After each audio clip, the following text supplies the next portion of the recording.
انكريز، انا هنا الجهاز العصبي بتاعي فهم ان ده الطبيعي بتاعه، فهيفضل يطلع الحاجات دي بنفس الكميات.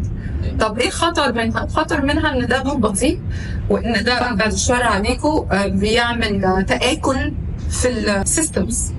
يعني الجهاز الهضمي نفسه ممكن يتآكل، يحصل له قرحه، القولون العصبي كذلك، بالذات الكورتيسول على الكبد.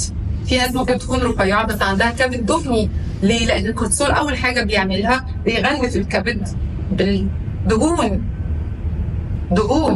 بيغلف كمان البنكرياس. فتلاقوا ناس ما عندهاش هيستوري سكر في العيله، ما عندهاش هيستوري ضغط دم في العيله، وجالهم ليه؟ زياده كورتيسول. ايه الكورتيسول؟ الهرمون بتاع الخوف. انت واحد خايف مده طويله مع الحل موجود، فيه حلول كتيره جدا. احنا بصي بقى مش مدرسة هاتي نفسك في الأول تكلمي مع نفسك، بصي دي مش سهلة.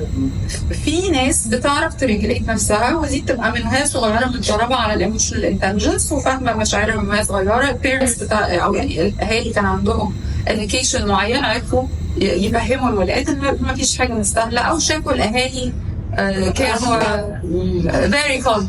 غير ما اشوف الام برضه